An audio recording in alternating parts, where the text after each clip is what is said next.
It was a normal Tuesday in New York City.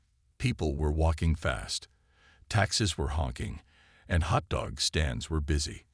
No one knew their world was about to change forever. At 2:15 p.m., the sky turned a weird purple color. People stopped and looked up. Some thought it was a storm coming. Others took out their phones to take pictures. Then a big silver disk appeared in the sky. It was huge, like a flying football stadium. It moved slowly and quietly. Cars stopped in the streets. Everyone was looking up now. The big disk flew over Central Park and started to come down. It was so big that it covered half the park. People ran away scared, but many stayed to watch, filming with their phones. Police cars and fire trucks came racing in. They surrounded the park, sirens blaring. A police officer used a megaphone to tell people to stay back, but it was hard to control the crowd. Everyone wanted to see what was happening. The silver disk landed softly on the grass. For a few minutes, nothing happened. The crowd was quiet. You could hear people breathing hard, excited and scared. Then, with a loud hiss, a door opened in the side of the disk. A ramp came down slowly. Everyone held their breath. What would come out? First, some smoke came out. Then, in the smoke, they saw something moving. A tall figure appeared.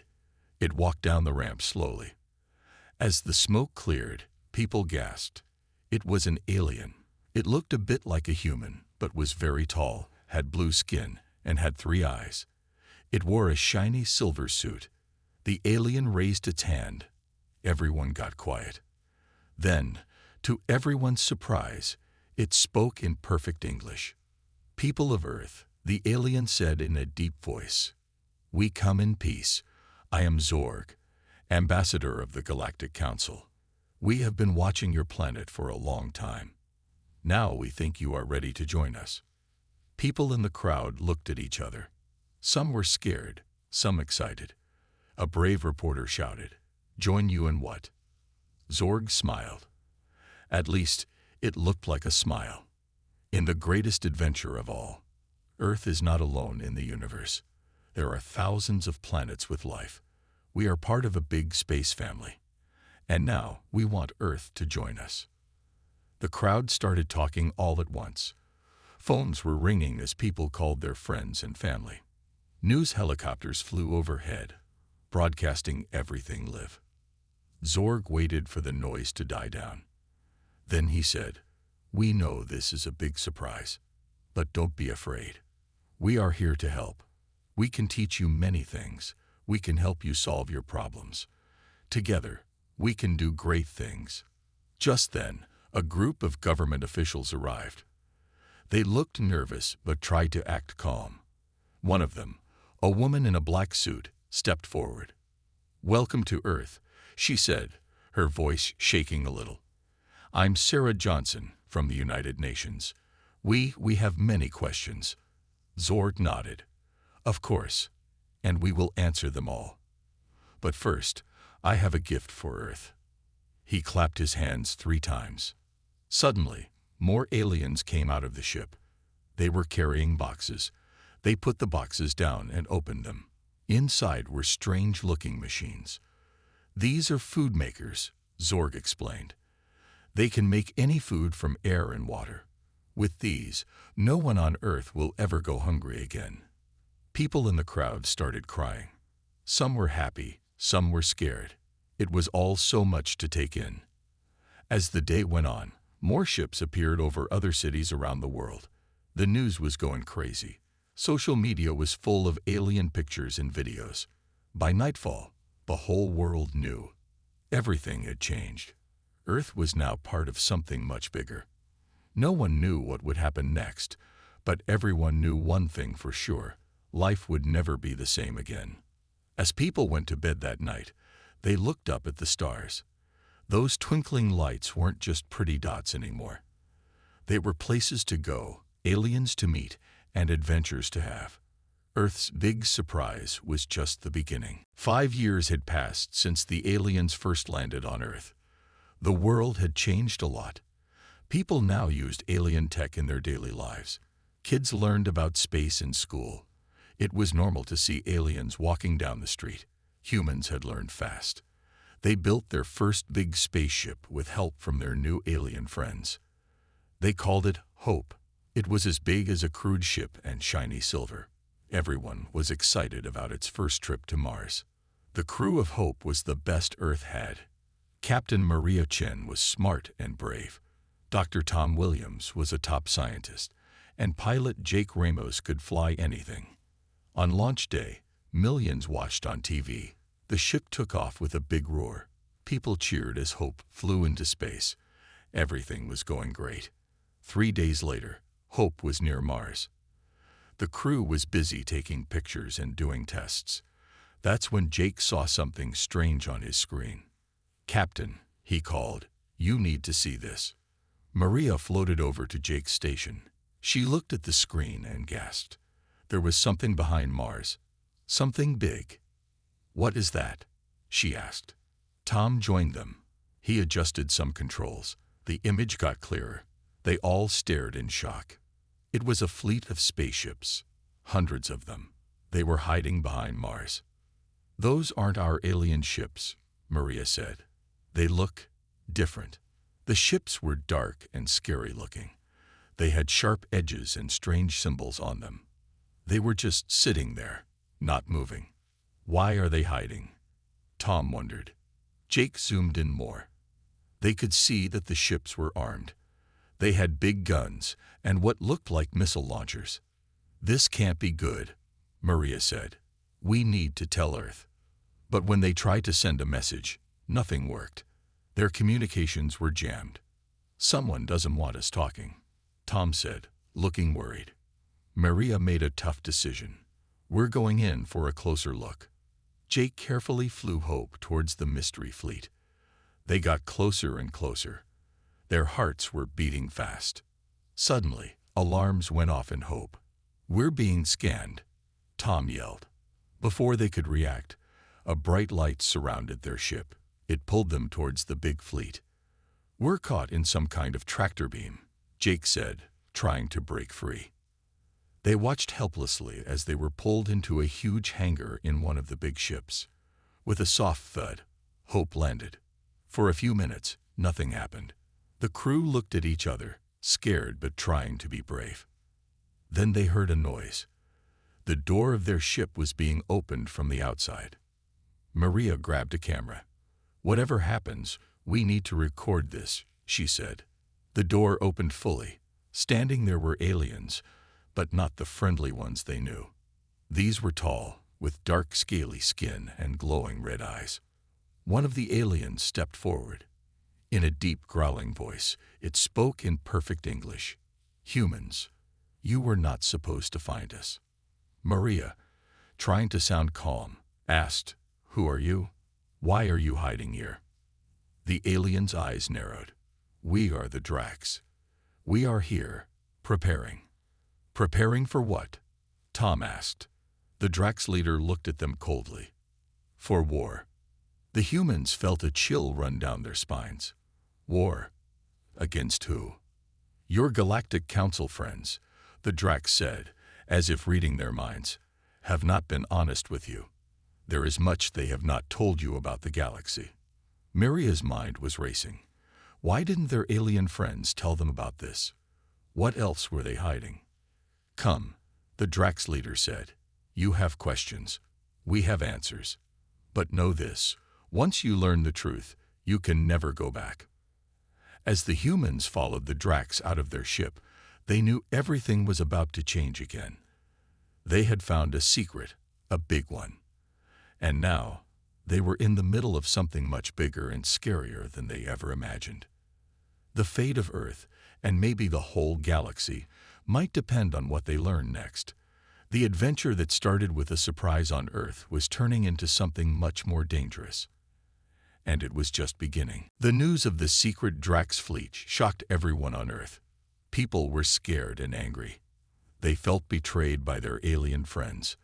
The Galactic Council tried to explain, but many humans didn't trust them anymore. But humans are tough. Instead of giving up, they decided to get stronger. In a secret lab under the Rocky Mountains, The best human scientists gathered.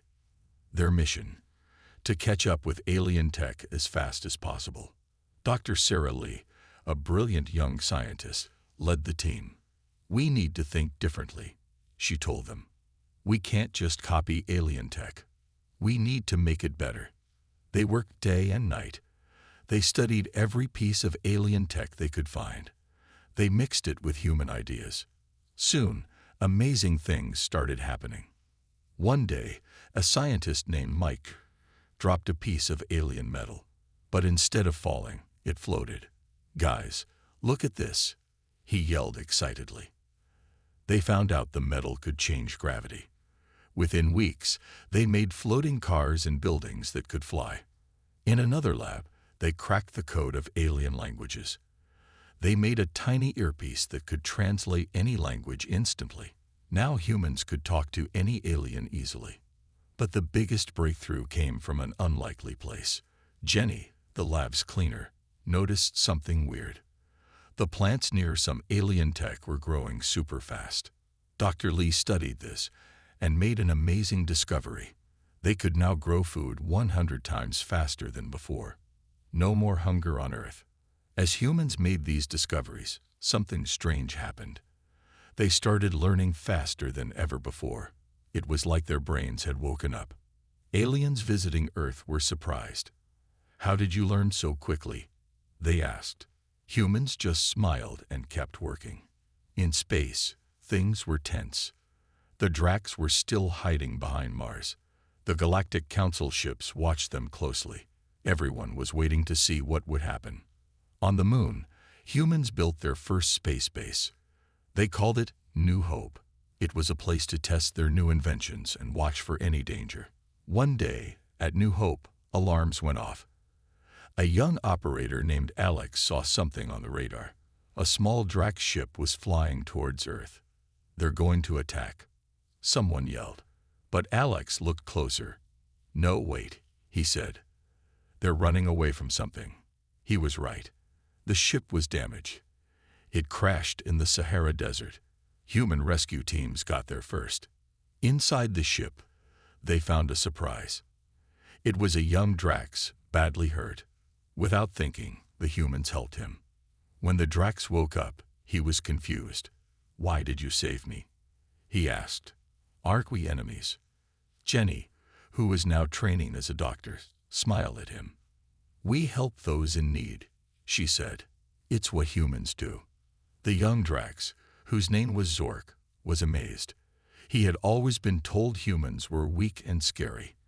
But these humans were kind and smart. Zork decided to help humans. He told them about Drax technology and plans. With this new knowledge, humans made even bigger breakthroughs. They made ships that could hide from any radar. They created shields stronger than anything the Galactic Council had. They even found a way to talk across galaxies in seconds. The Galactic Council was shocked. In just 1 year, humans had done what took other races hundreds of years. Some council members were scared. Others were impressed. One day, a big meeting was called. Human leaders stood before the Galactic Council. The council leader spoke. "Humans, you have surprised us all. We have never seen a race learn so fast. We owe you an apology for not telling you everything. But now, we need your help." The human leader stepped forward. "We're listening," she said. The council leader looked worried. "The Dracs are not the only danger out there. There's a bigger threat coming. A threat to the whole galaxy.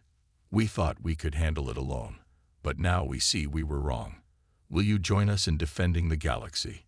The human leaders looked at each other. This was bigger than anything they had imagined.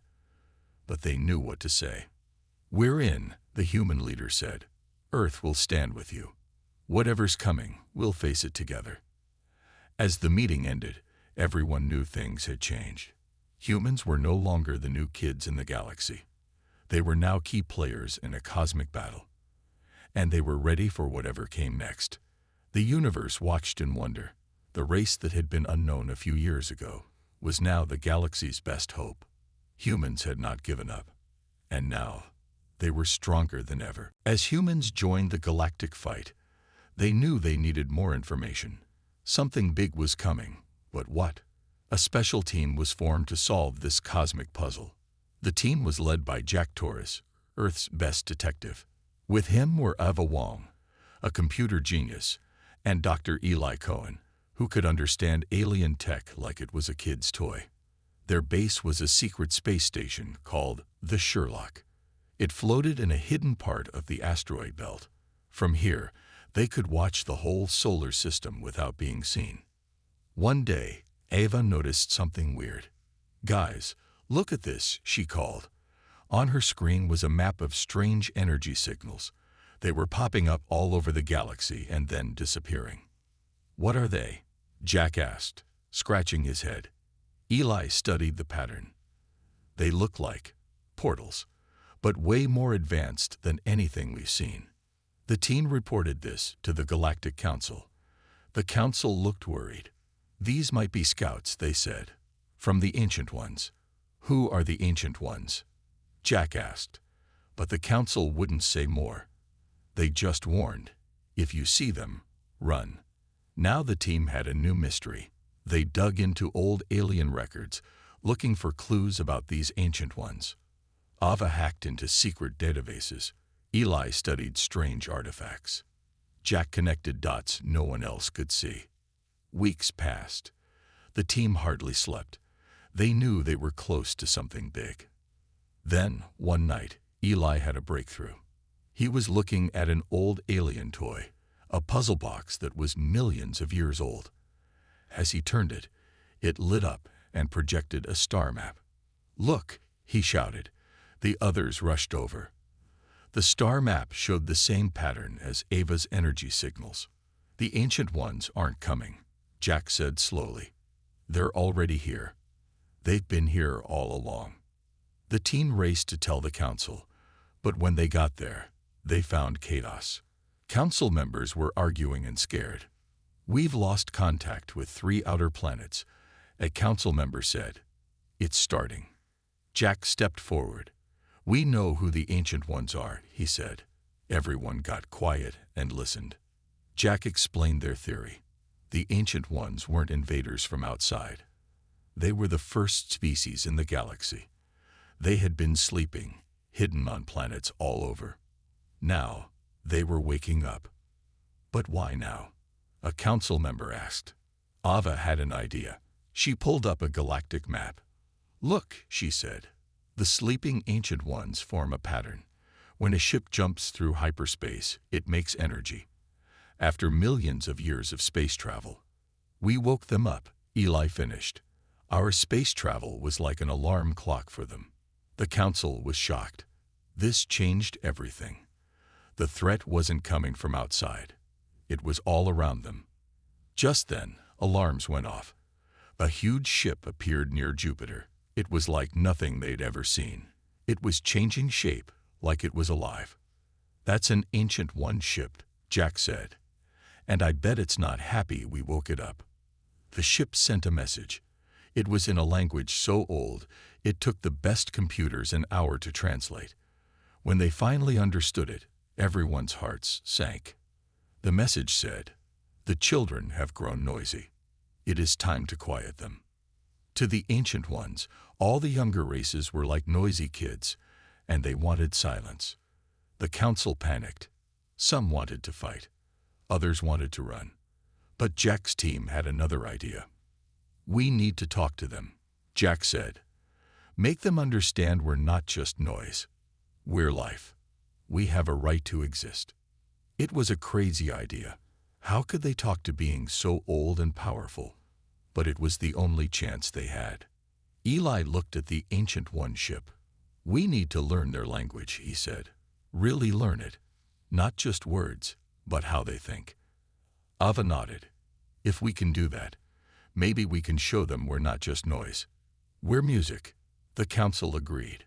It was a long shot, but it was hope. They had solved the puzzle of who the Ancient Ones were. Now they had an even bigger challenge, learning to talk with them. As the team got to work, they knew the fate of every race in the galaxy depended on them.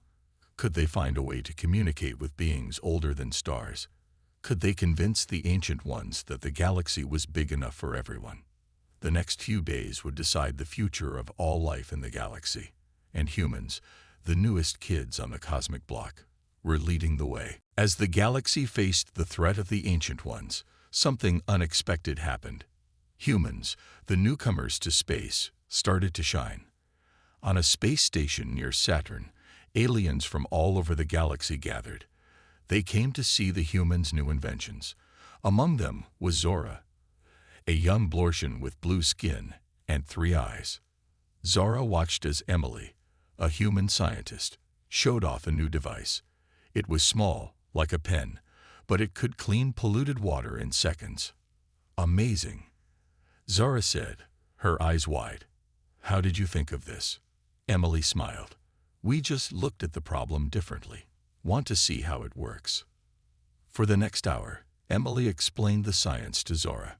The Blortian was surprised. Humans didn't just make cool stuff. They wanted to share how it worked. Across the station, a Xargan named Klex was talking to Miguel, a human chef. Klex had always thought Earth food was boring. But Miguel was cooking something that smelled amazing. What is this? Klex asked, sniffing the air. Tacos, Miguel said. Want to try making some?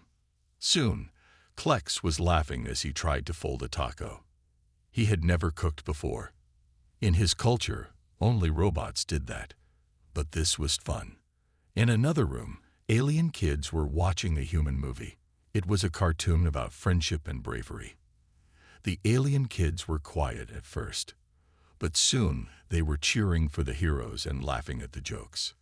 An alien parent watched in surprise. I've never seen my child so emotional, she said to Sarah, a human teacher. Sarah nodded. Stories help us understand each other. Want to learn how to tell stories to your kids? As the day went on, more aliens started talking to humans. They were curious about Earth music, sports, and even human jokes. A group of serious Vulpans were confused by a human game called charades. But after trying it, they couldn't stop laughing. I never knew using your body to communicate could be so fun, one Vulpan said, still giggling. Humans were learning too.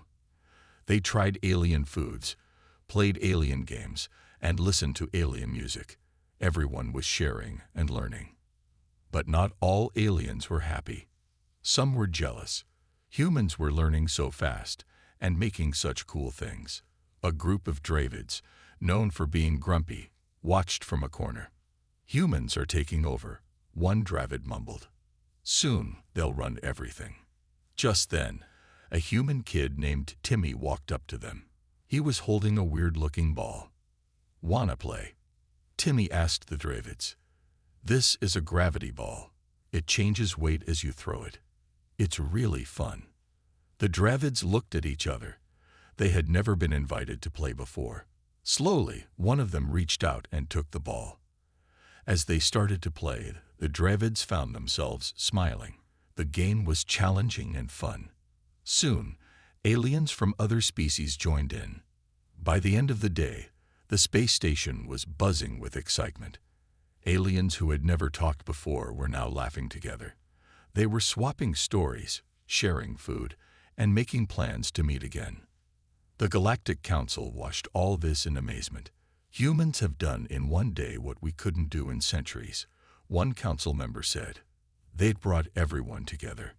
But not everything was perfect. As night fell, alarms went off. The Ancient One's ship had moved. It was closer now.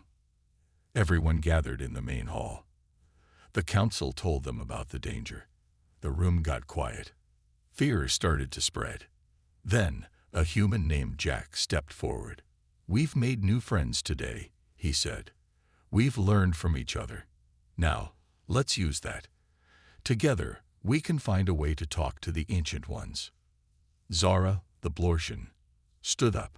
The humans are right. They've shown us how to work together. I want to help. One by one, aliens from different species stood up. They all wanted to help. Even the Dravids joined in. As the night went on, humans and aliens worked together. They shared ideas, mixed technologies, and made plans. The station became a hub of creativity and teamwork. By morning, they had a plan. It wasn't perfect, but it was a start. And more importantly, they had hope. As everyone got ready for the big challenge ahead, there was a new feeling in the air. It wasn't just about saving the galaxy anymore. It was about building a new future. A future where all species worked together, learned from each other, and faced challenges as one big galactic family. The humans had done more than make new friends. They had started a galactic revolution of friendship and cooperation. And that might just be the key to saving everyone from the Ancient Ones. The day of the big fight had come. The Ancient One's massive ship loomed near Earth, casting a shadow bigger than the moon. Everyone was scared, but they were ready. Captain Maria Chen stood on the bridge of Earth's new flagship, the Unity. It was the biggest ship humans had ever built. Aliens from all over the galaxy had helped make it. "All systems ready," said Jake, the pilot. His hand shook a little, but his voice was strong. Maria nodded. "Let's do this," she said. The Unity moved forward, leading a fleet of ships from every alien race. As they got closer to the Ancient One's ship, strange things started happening. Computers went crazy. Some ships spun in circles. It was like space itself was fighting them. "It's some kind of defense field," shouted Zora, the Blortian scientist. "It's messing with our tech." But humans had a surprise. Dr. Tom Williams flipped a switch. Suddenly, all the ships were protected by a special shield. It was made from a mix of human and alien tech. "Yes," Tom yelled. "It's working." The fleet pushed forward. The Ancient One's ship grew bigger in their view screens.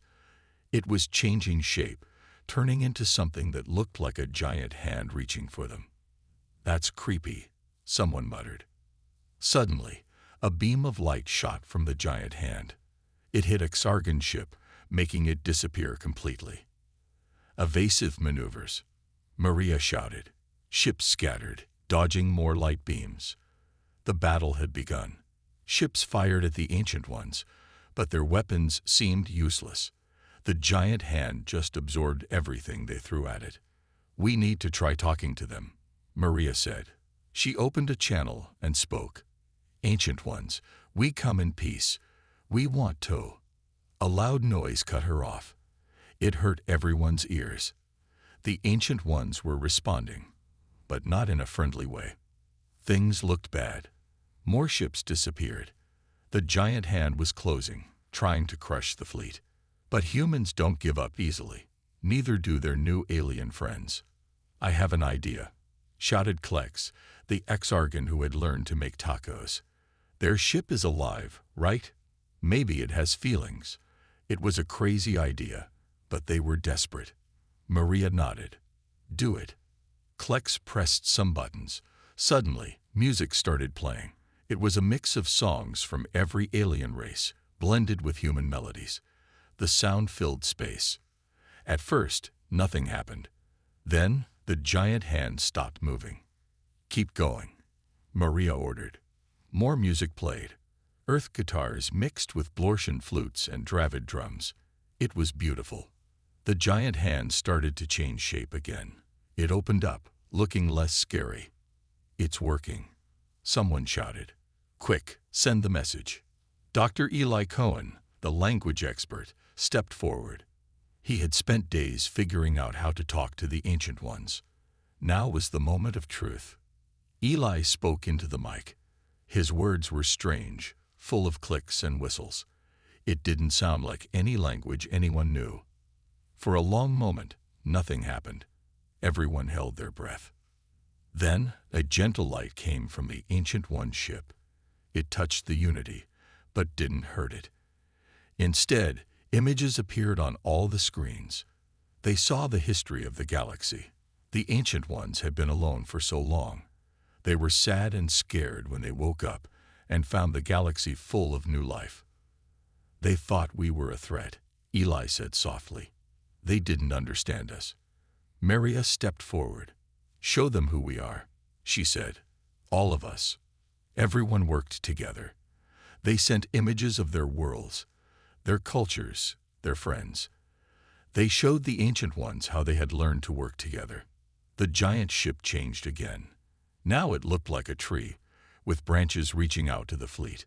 A soft voice filled everyone's minds. "We understand now," it said. "You are not noise. You are a new kind of music. We have been alone for so long. Can we learn your songs?" Cheers erupted across the fleet. The fight was over, but nobody had lost. Instead, everyone had won something much better than victory. They had gained understanding. As the Earth fleet and the Ancient Ones began to talk, Maria looked around the bridge of the Unity. Humans and aliens were hugging, laughing, and crying together. "We did it," she said softly. "We really did it." The big fight had turned into the biggest peace talk in galaxy history. And it had all started with humans, the newcomers who had taught the oldest beings in the universe a new way to listen. As ships from all sides came together, everyone knew that the real adventure was just beginning. The galaxy was about to enter a new age, full of friendship, learning, and music that would last for millions of years to come. 1 year had passed since the big fight that turned into a big friendship. The galaxy was changing fast, and humans were at the center of it all. On a beautiful planet called Nexus, aliens from all over the universe gathered for a special celebration. It was the first Galactic Unity Day, and Earth was the guest of honor. Captain Maria Chen stood on a stage made of glowing crystals. Next to her were Jake, Tom, Eli, and the rest of the Unity crew. They looked out at a sea of aliens, blue ones, green ones, some with tentacles, others with wings. "A year ago, we were strangers," Maria said. "Now, we're family." The crowd cheered. Blortians waved their 3 arms. Sargans flashed their color-changing skin. Even the grumpy Dravids were smiling. Suddenly, the sky lit up. The Ancient One's ship appeared, but it wasn't scary anymore. It had turned into a beautiful space garden, full of plants from every world. A soft voice filled everyone's minds. "We thank the humans," the Ancient Ones said. "They taught us to listen. Now we have a gift for them." A beam of light shot down from the ship. When it faded, a small object floated in front of Maria. It looked like a seed, but it glowed with all the colors of the rainbow. "This is the seed of wisdom," the Ancient Ones explained. "Planted on Earth, it will grow into a tree that connects all our minds. Through it, we can share knowledge across the galaxy."